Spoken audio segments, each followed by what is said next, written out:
Quero cumprimentar os amados irmãos com uma boa noite debaixo da graça e da paz de Cristo Jesus. Amém? Vamos à nossa reflexão desta noite.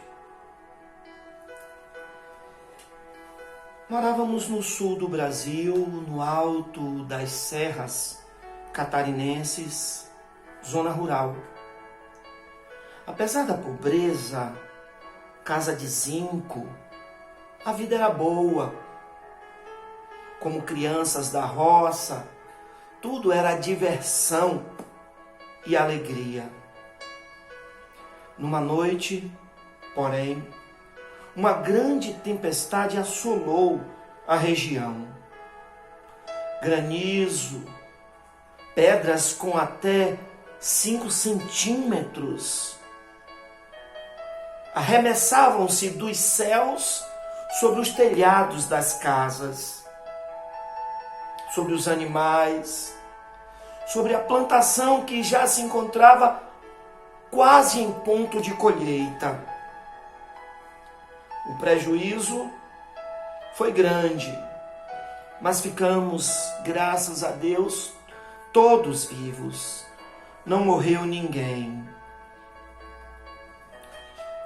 Devo dizer que quando um vendaval se abate sobre nossas casas, a preocupação e a agitação tende a tomar conta de todos nós, não é verdade?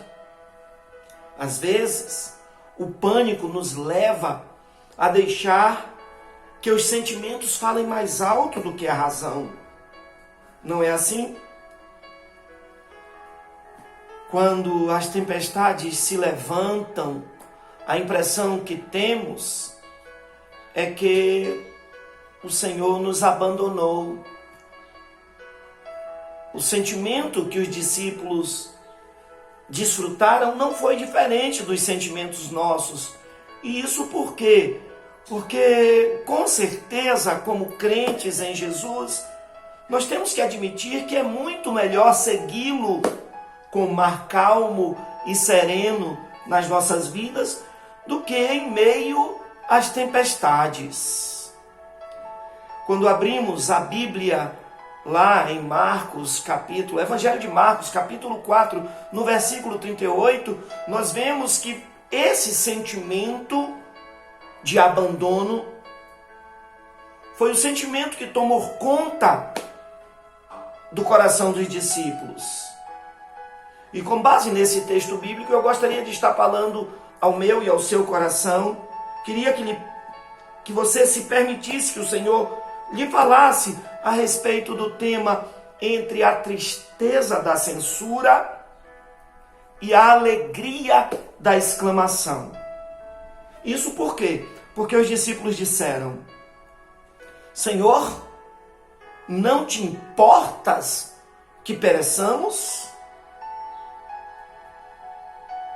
Ao que percebemos nesse texto bíblico, não obstante o conhecimento que os discípulos tinham sobre Jesus, a atitude de Jesus estar dormindo enquanto eles, os discípulos, lutavam contra a tempestade, ao que parece, o pensamento na mente dos discípulos era que estava havendo uma demonstração de indiferença, uma demonstração de descaso da parte do mestre. Por isso, eles se expressam assim: Mestre, não te importas que morramos? Ou numa outra versão, não te importas que pereçamos? Eu considero interessante que, enquanto Mateus, no capítulo 8, 23 a 27, e Lucas, no capítulo também 8, mais do verso 22 ao verso 25, eles narram essa experiência dos discípulos registrando um clamor, enquanto que Marcos nos mostra literalmente uma acusação contra o Senhor. As palavras dos discípulos foram: não te importas, mestre, que morramos? Aliás, concordando com aquele hino do cantor cristão, não é? Sossegai, que volta e meia cantamos na nossa igreja. Eu procurei verificar, fazendo uma exegese desse texto, se de fato a expressão dos discípulos foi esta que está registrada aqui em Marcos 4:38, se foi de fato uma acusação ou se era apenas uma questão de diferença entre as versões, diversas versões da Bíblia. O que eu consegui constatar foi que todas as versões no Evangelho de Marcos, elas trazem este registro, diferente do registro de Mateus e de Lucas. Enquanto Mateus e Lucas expressam, registram um clamor: Senhor, Senhor, salva-nos. Marcos traz essa acusação. Nessa nossa pesquisa, uma das pessoas que analisei, um dos comentaristas bíblicos que analisei foi o Norman Russell Chaplin. Ele, que é PhD em grego e hebraico, ele faz alusão a esse texto bíblico, dizendo que Lucas e Mateus, talvez por entenderem que utilizar-se da expressão de Marcos, que foi um dos primeiros evangelhos a serem escritos, seria expor desnecessariamente a imagem dos evangelistas, Mateus e Lucas. É por esta razão que eles, Mateus e Lucas, registram: Senhor, Senhor, salva-nos. Ou, Senhor, Senhor, estamos a perecer. Afirmando, porém, Russell, ele afirma, porém, que esta expressão de Marcos é a que mais se aproxima do original, ainda que no grego lá traga a expressão, né, de Mateus e Lucas. Mas muito provavelmente diz ele que a expressão dos discípulos lá durante a experiência da tempestade foi essa, justamente essa da acusação contra o mestre. Eu considero também interessante este fato trazido por Russell Norman Chaplin, que Deus, na sua palavra, ele não esconde os defeitos dos personagens bíblicos e que este texto, ele retrate exatamente isso, a fraqueza dos discípulos. Ou seja, quando abrimos a Bíblia em Tiago, capítulo 5, versículo 17, se referindo ao grande profeta Elias, ele que é um dos ícones do profetismo, apesar de não ser um profeta canônico, o texto bíblico lá nos diz que Elias era homem semelhante a mim, semelhante a você. Ele diz, era homem semelhante a nós, sujeito às mesmas paixões e fraquezas que nós.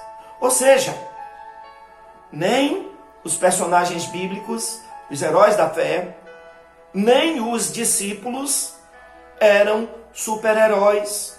Ou seja, eles eram pessoas frágeis, pessoas temerosas como nós. As tempestades, de fato, elas assustam.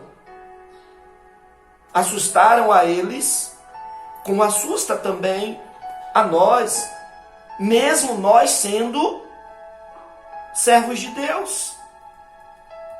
É importante destacar isso, porque às vezes nós entendemos que na condição de servos de Deus não estamos sujeitos às mesmas fraquezas que outros. Mas eu quero considerar também um outro fato interessante nesse texto. O fato de Jesus não superproteger os seus servos, os seus discípulos, livrando-os das circunstâncias naturais desta vida. Veja, estou me referindo às circunstâncias naturais. Todo e qualquer ser humano, irmãos, estão sujeitos às tempestades e bênçãos decorrentes dessa nossa existência, dessa nossa vida aqui.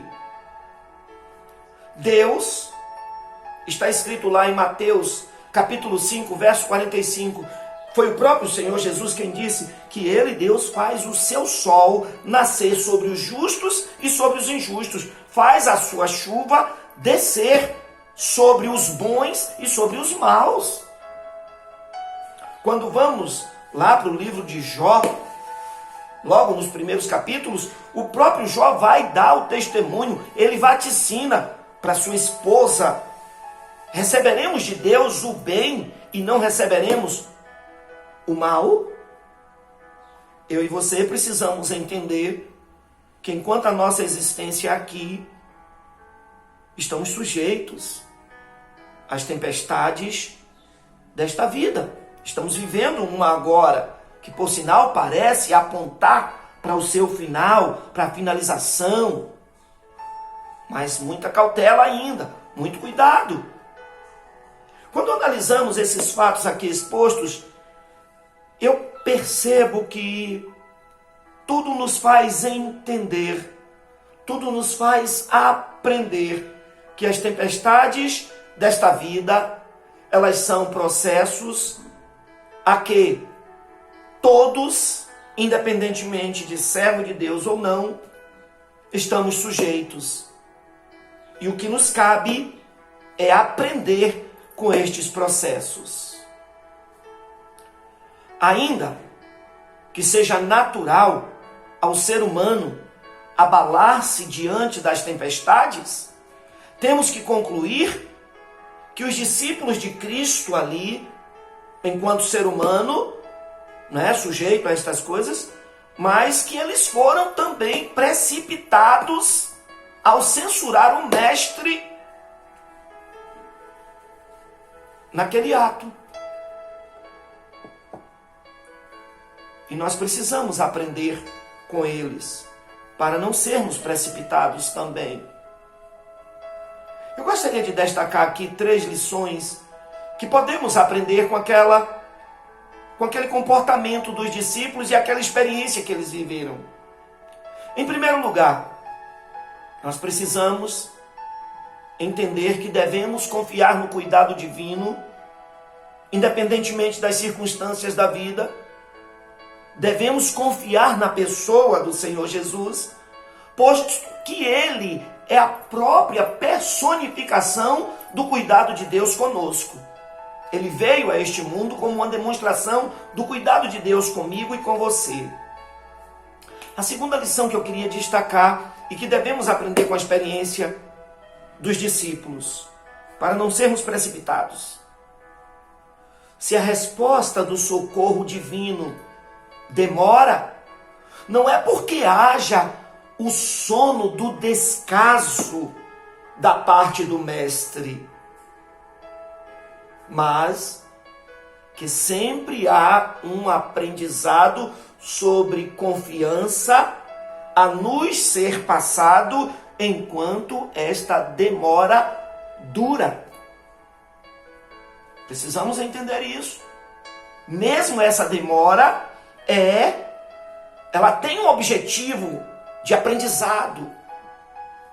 Terceira lição que quero destacar é que, apesar das evidências das tempestades nos apontarem para o contrário, para que o caos vai se instalar, nós devemos lembrar que o cuidado do Senhor nos cerca e neste cuidado devemos alimentar a nossa esperança, dizendo para nós mesmos, dizendo para nossa alma: Ele virá, Ele não falhará, não demorará, o socorro chegará até nós. Aliás, como disse o salmista lá no Salmo 42, se reportando à sua própria alma: espera, pois, no Senhor, pois ainda o louvarei.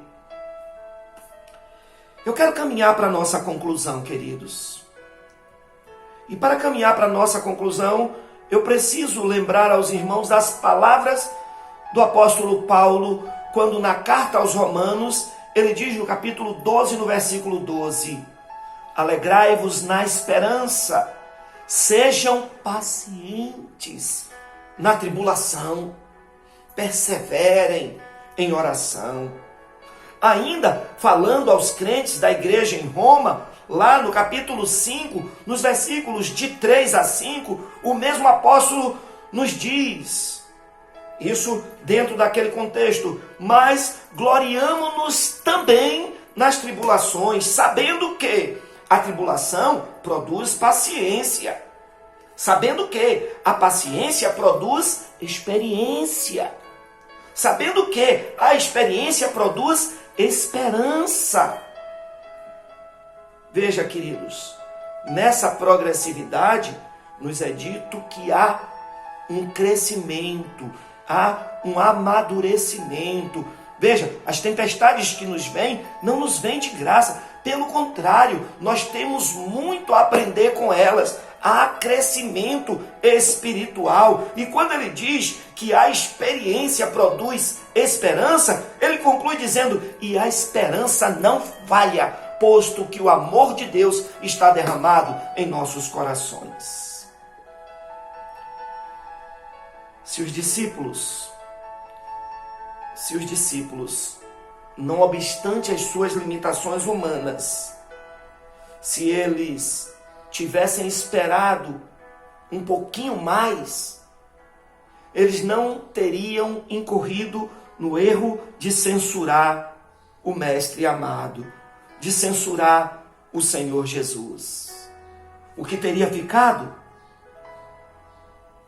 Falando sobre esse tema entre a censura, entre a tristeza da censura e a exclamação, da alegria, o que teria ficado, queridos, era tão somente a alegria da exclamação, quando eles disseram: quem é este que até o mar e os ventos lhe obedecem? Ah, queridos, eu vou concluir. E concluo me reportando à narrativa fictícia que passei para os irmãos no início dessa nossa breve reflexão. A devastação daquela noite de tempestade foi grande. A plantação, que estava quase em ponto de colheita, foi totalmente destruída, totalmente perdida. Muitos animais nossos, gado, galinha, porco, peru, com aquelas pedras de granizo, muitas morreram, é verdade. Mas o pior daquilo tudo foi o pavor que nos foi causado durante aquela noite, por volta das 2 da manhã.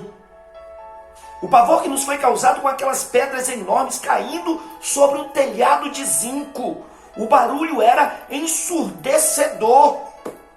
E isso por mais de 40 minutos. Parecia que não ia acabar nunca. Como os discípulos de Cristo, nós pensamos e dissemos: vamos perecer. E olhando para o alto do teto, querendo ver os céus, dissemos: Mestre, não te importas com isso? Como os discípulos de Cristo pensamos, e às vezes acontece na minha vida e na sua, quando estamos enfrentando grandes tribulações. Eu e você temos muito a aprender com os discípulos. Passamos aquele ano, depois daquela tempestade, realmente com grandes dificuldades. Mas com fé e trabalho, nós vimos o novo ano chegar. E com ele o cumprimento das promessas do Senhor sobre nós, tornando a nossa fazenda novamente promissora, novamente próspera. Com aquela tempestade, irmãos, nós nos tornamos crentes mais maduros, nós nos tornamos crentes mais experientes, nós nos tornamos crentes mais esperançosos de dias melhores. E com esta experiência, com este crescimento, com esta maturidade, passamos a ajudar outros irmãos mais novos no seu crescimento espiritual. Tire proveito da tempestade. Tire proveito da tribulação. Aprenda com elas. E que Deus nos abençoe e nos ajude. Amém? Obrigado, Santo Deus, pelo culto que te prestamos nesta noite. E que a tua palavra fique gravada em cada coração. Que nós possamos crescer, Senhor, em meio às diversas fases da vida. Que nos momentos de bonanças nós possamos nos alegrar em Ti e Te agradecer. Sim, Senhor, nos momentos de alegria, gratidão. Mas nos momentos de tribulação, paciência, fé e esperança. Muito obrigado por este culto, Senhor, em nome do Senhor Jesus. Em nome de Jesus. Amém? Amém.